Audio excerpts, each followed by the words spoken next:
Before I start, I'd like to just revisit the key themes of this session and just ask that everybody keep them in their mind as I go through the presentation. And the first issue that we need to consider is the role of protected areas in rural development and land reform, particularly as drivers of rural economic development.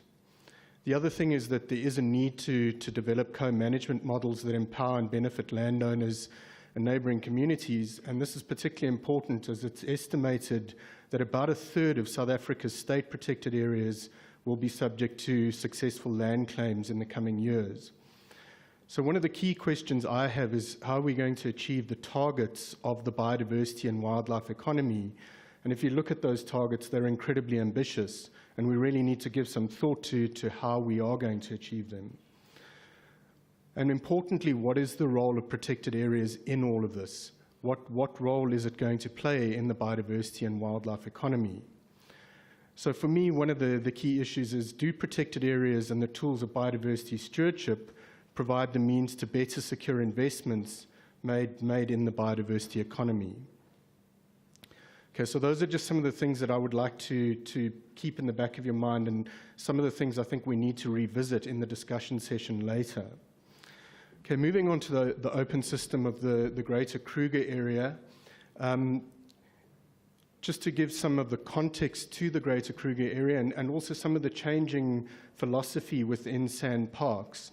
I think historically there was very much a fortress conservation philosophy around a reserve like the Kruger National Park, very much managing up to the fence. Some things began to change, though, in the 90s, and also with the creation of the Great Limpopo Transfrontier Park and the associated Great Limpopo Transfrontier Conservation Area. Just to explain the distinction, the park is the core protected areas, and the Transfrontier Conservation Area is the areas around that. That happened in 2002 with the signing of the Great Limpopo Transfrontier Park Treaty and the formal arrangements that then came into place between South Africa, Mozambique, and Zimbabwe. Prior to that, though, in the early 90s, a process began to open up the Kruger National Park to surrounding private protected areas. And that began really with the movement of the foot and mouth disease veterinary fence to incorporate areas like the APNR, the associated private nature reserves that encompass Timbavati, Klaseri, Umbabat, as well as reserves like Sabi Sand, Voltane. Obviously, those areas added to the open system and play an important role in the landscape level ecological function and buffer the Kruger Park. And in turn, those areas benefit from their proximity to the Kruger National Park in terms of marketing, tourism, and hunting. But that process was largely undertaken in an organic way, and there largely were not formal agreements in place that stipulated how those entities were going to interact with each other. So as a result, issues such as further land additions, so further growth of the open system, happened in a further ad hoc manner, as well as tourism activities, hunting, and ecological management, which was somewhat uncoordinated at the landscape level. In 2016, I conducted a risk assessment as part of the GEF-PA program of those areas, and some of the key findings were that most of those areas were only partially proclaimed, and that applied to almost all of them. They don't meet key provisions of the Protected Areas Act in terms of things like written agreements, the assignment of management authorities, and formally approved management plans. And because of the new norms and standards that came in for private nature reserves, they risk the possibility of being deproclaimed if they don't regularize in terms of the Protected Areas Act. The other key issue was that there were few or incomplete agreements between the protected areas and sand parks, which inhibits cooperative management and the ability to address common issues. So one of the major interventions of the GEF Protected Area Program has been to address the absence of a proper cooperative agreement between these entities that make up the open system. And in addressing that, the GLTFCA cooperative agreement is being prepared, and it's specifically being called the Great Limpopo Transfrontier Conservation Area Cooperative Agreement, because the thinking about this is that Mozambique and Zimbabwe will have similar agreements for both their state protected areas and the other entities that are open to them on the Mozambican and Zimbabwean sides. So the purpose of the agreement is to address risks associated with a variety of entities with different legal statuses, different business models and management approaches, being part of a single open system that constitutes a landscape-level conservation initiative. Importantly, it's intended to engender cooperation and collaboration in areas of common interest that include ecological management, socio-economic beneficiation, and safety and security.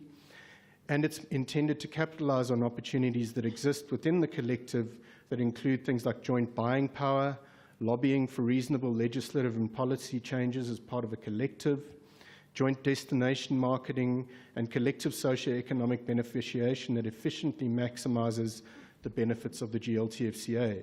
That's a really important aspect of the agreement. It's meant to be starting to coordinate things across these entities so that they start to do things in a more strategic manner. The agreement is going to be signed on the 5th of December, so it's really imminent, but it's been a long process to get to where it is. Well, prior to my involvement, there were about 2 years of work going on the agreement, and so it's been in place and being in development for about 5 years now.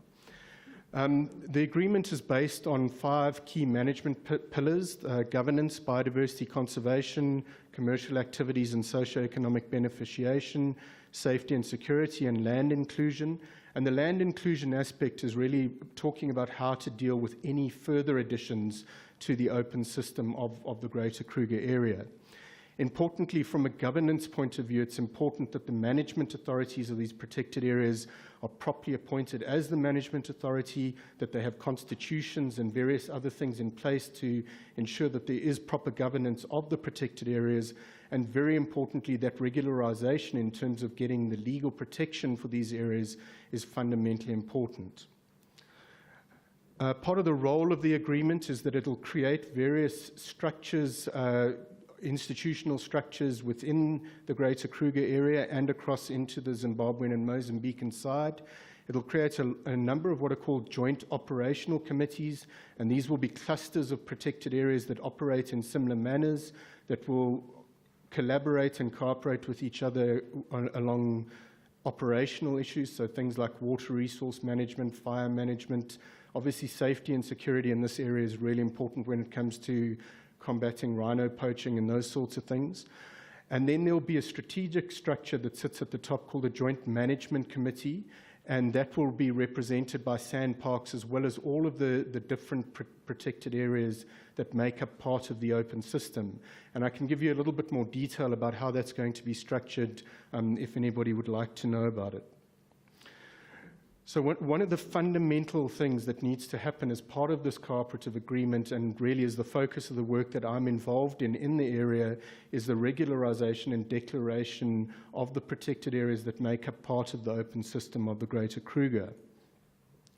So the purpose of the regularization is to ensure that there's compliance with the Protected Areas Act and its regulations and norms and standards. So there's a whole lot of things like reporting requirements that are set out in regulations and norms and standards, things like MET assessments, those types of things, making sure that these reserves comply with that.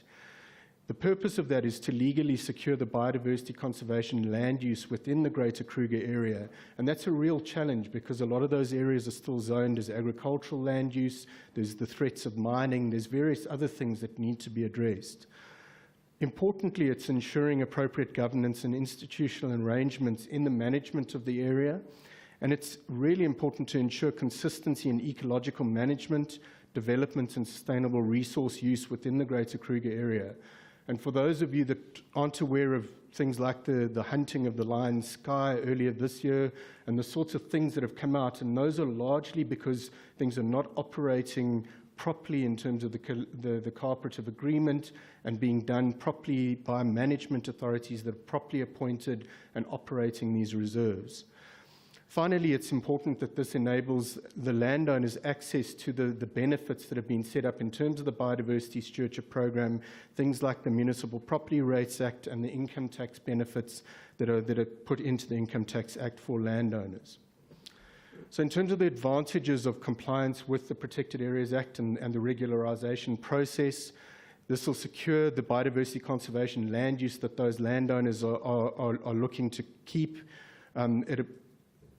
It provides the opportunity to clearly define the purpose of the protected areas, which is particularly important in relation to hunting, the ability to have legitimately appointed management authorities, and associated with that formally approved management plans.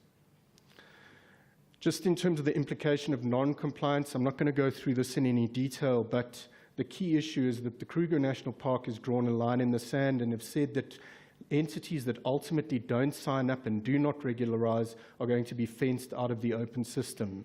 And that's not just a threat. There is finance in place for sand parks to start implementing that in this financial year and in the coming financial year.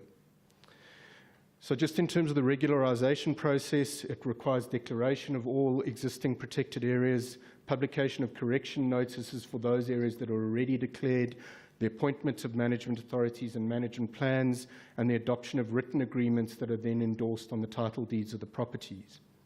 Just finally, I'd like to just spend a moment talking about the value that this area has from an economic point of view. So this is a study that was done by Chidikal in 2015, and the thing that I'd like to highlight there is that pyramid on the right-hand side showed that the total value added contribution that the Greater Kruger Area makes to South Africa's economy is around 3.8 billion rand per year, and I think there's a real opportunity to grow from that. Related to that, in the existing Kruger National Park Management Plan that was developed this year, there's a whole lot of projects that have been identified that are looking at how protected areas can, or what initiatives can be undertaken related to the wildlife economy and similar projects around the Kruger National Park to really drive rural economic development and benefit the local communities around the reserve. And really importantly, the Protected Areas Act is going to be used as the mechanism to secure those areas, whether it's through contract national parks, nature reserves, or protected environments.